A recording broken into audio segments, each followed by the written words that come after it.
Bueno, pues mi nombre es Sergio Zeransky, soy nacido en España, de madre mexicana, estoy trabajando sobre todo en México en un proyecto bastante complejo, cuyo objetivo es permitir, bueno, construir los elementos necesarios que permitan que las comunidades jueguen un papel protagónico en la transición energética, de las fuentes fósiles a las fuentes renovables de energía.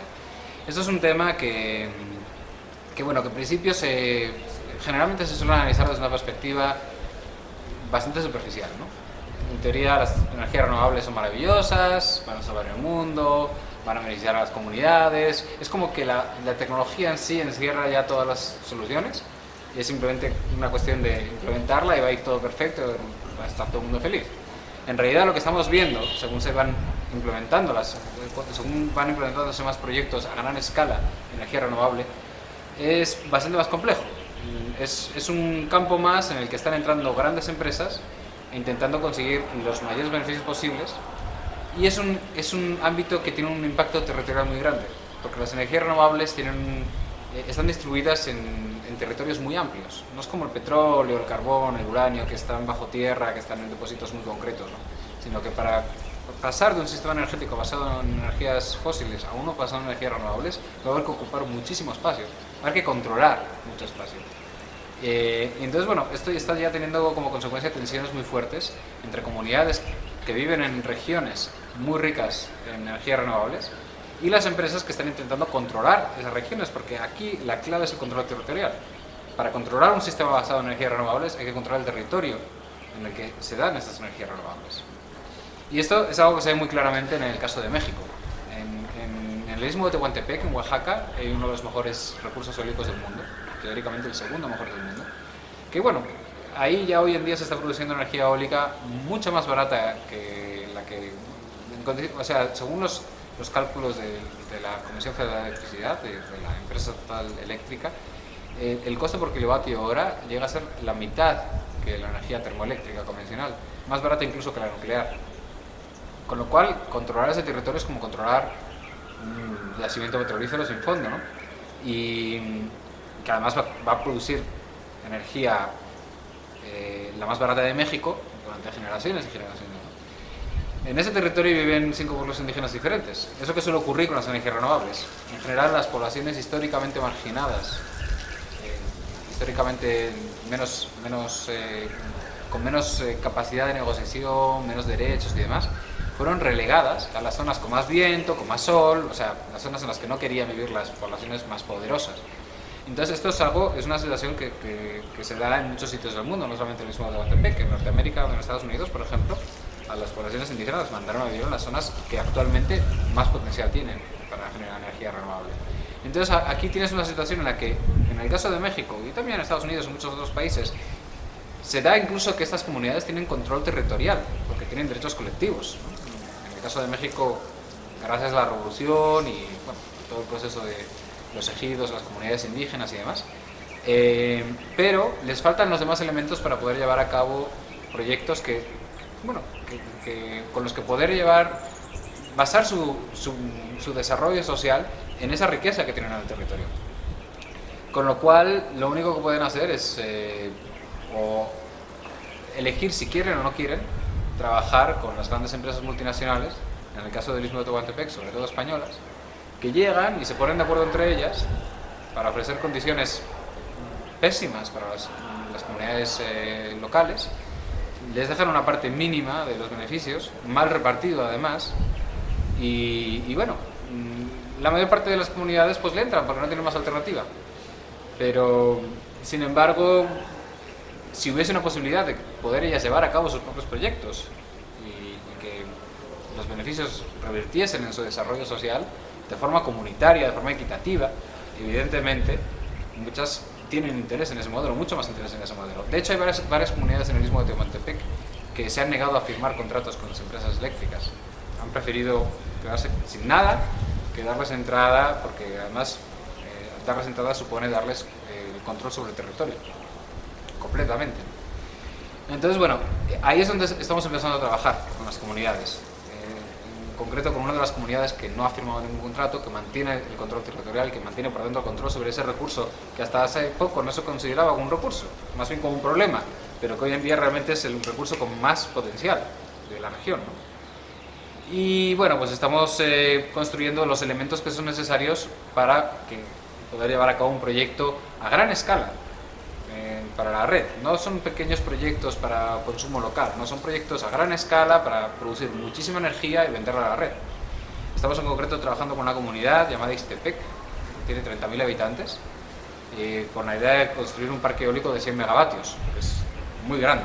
Entonces, ahí pues hace falta acceso a mucha financiación, a tecnología, conocimiento para poder planificar todo eso de forma que puedas tener acceso a la financiación, que puedas firmar los contratos y bueno, un conocimiento y experiencia en diferentes ámbitos, ¿no? De gestión de proyectos, cuestiones legales, etcétera, etcétera. Eso es lo que nosotros desde el grupo Jansa estamos construyendo, y lo estamos construyendo además en una plataforma que no es propiedad privada, sino que son dos organizaciones sin ánimo de lucro que son también propiedad colectiva. O sea, en realidad todo el planteamiento de Jansa, el eje común es construir recursos comunes a nivel local y a nivel global. A nivel local, porque los parques eólicos que construyamos, o sea, en concreto con la comunidad de Ixtepec, lo mismo que con todas las demás comunidades que estamos hablando, la idea es la siguiente: la comunidad contribuye a la energía, porque al fin y al cabo ponen el uso de la tierra, que es donde están las fuentes de energía renovable. El grupo Jansa contribuye con lo demás y constituimos conjuntamente una entidad que es la dueña del parque eólico y que, bueno, después la energía genera un flujo de ingresos que por una parte pagan los créditos y los intereses, y los beneficios que se quedan, la mitad de ellos van al desarrollo social sostenible de la comunidad, de acuerdo con prioridades fijadas por la propia comunidad y acordadas previamente para que luego no haya conflictos, y la otra mitad se recicla dentro de la fundación para dar formación a más comunidades, generar nuevos proyectos con otras comunidades y absorber el riesgo de proyectos futuros para conseguir la financiación barata. O sea, vamos a ir creando un mecanismo por el cual cada comunidad apoya a las demás comunidades siguientes para poder llevar a cabo sus proyectos y para ir reduciendo la dependencia de fuentes de financiación externa. Entonces, bueno, es un modelo que, de hecho, de esta manera todavía no se ha aprobado.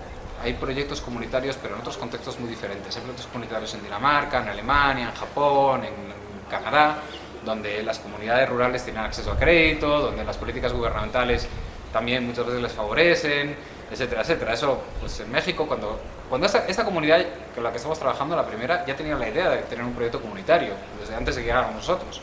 Pero todo el mundo se reía de ellos. Es decir, ¿a dónde van a ir ustedes?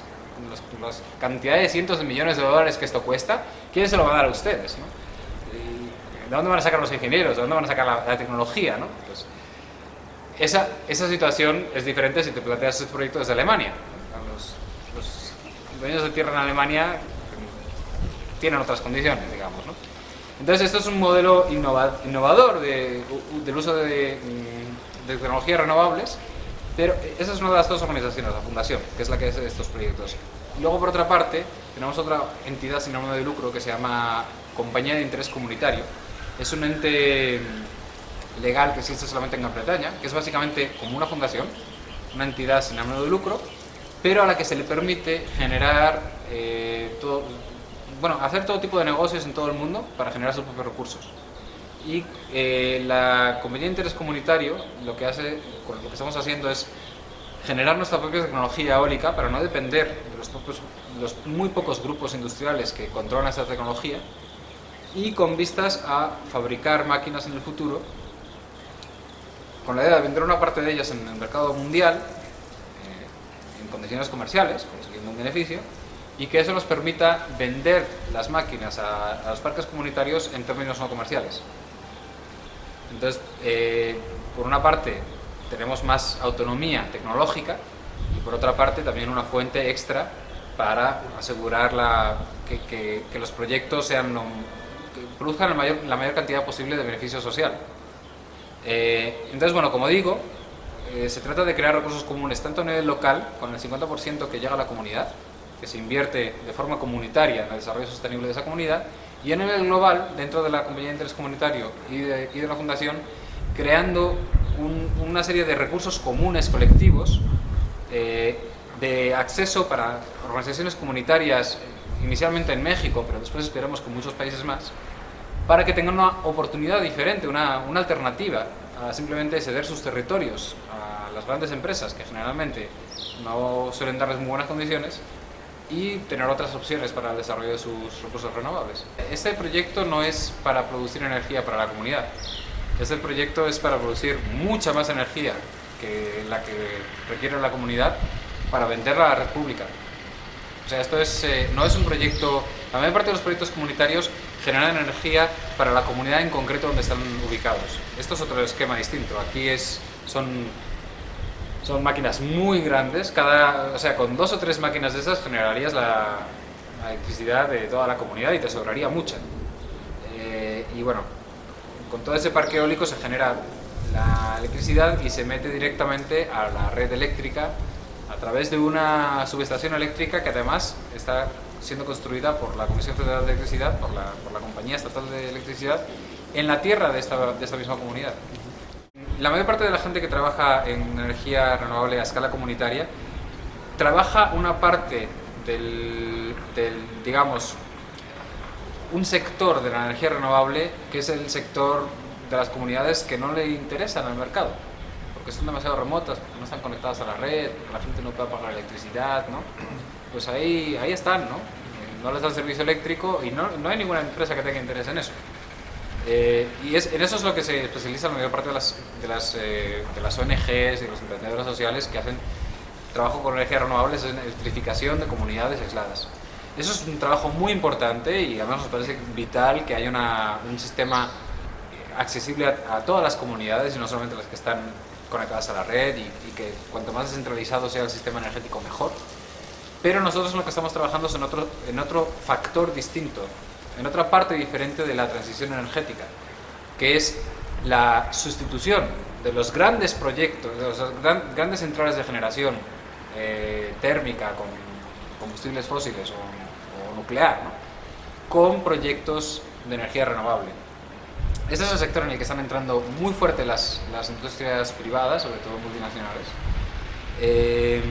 porque ya hoy en día es más barato producir energía eólica en concreto en los sitios con buen viento y buena conexión a la red que de fuentes convencionales. Entonces esto va a ser un proceso de transición energética que lo va a llevar el mercado mismo. Entonces, en ese sentido, que sea energía renovable es circunstancial para las empresas. La cuestión, lo que está pasando ahí en el Istmo, es lo que hablaba antes de que se han dividido el territorio entre distintas empresas multinacionales sin ningún tipo de derecho de hacerlo, porque al fin y al cabo es territorio de las comunidades indígenas, es que se está privatizando el acceso, ¿no? Y eso es lo que nos parece que es realmente terrible. O sea, en realidad, el objetivo final de Jansa es que el viento, en este caso, empezando por el viento, ¿no? Que es un recurso común, que siga estando en manos comunes y que además como recurso común sirva para el desarrollo de más recursos comunes en otros sectores. O sea, la idea no es que haya energía eólica como un fin en sí mismo, sino utilizarlo como una herramienta con además muchos factores positivos en sí mismo, ¿no? Como el hecho de ser limpio, bueno, etcétera, etcétera, ¿no? Pero que sea una herramienta para reconstruir una economía común. La tendencia hasta ahora ha sido privatizar los recursos comunes. Ha sido pasar de todo lo que es comunitario a lo privado. Y nosotros sí que vemos que en el sector de las energías renovables, dado que se trata de un recurso inherentemente común, ¿no? El viento, el sol, el agua, ¿no? Todo eso fluye, no es posible ponerle cercos tan fácilmente, ¿no? Intentar que eso sirva para reconstruir ese tejido comunitario y reconstruir a partir de ahí una economía comunitaria en otros ámbitos también. Y sobre todo, evitar que la tierra, que sigue siendo común y colectiva en el caso de muchas comunidades, especialmente indígenas, pase a ser simplemente propiedad privada o equivalente, ¿no? De grandes corporaciones por el hecho de que haya este recurso tan valioso, ¿no?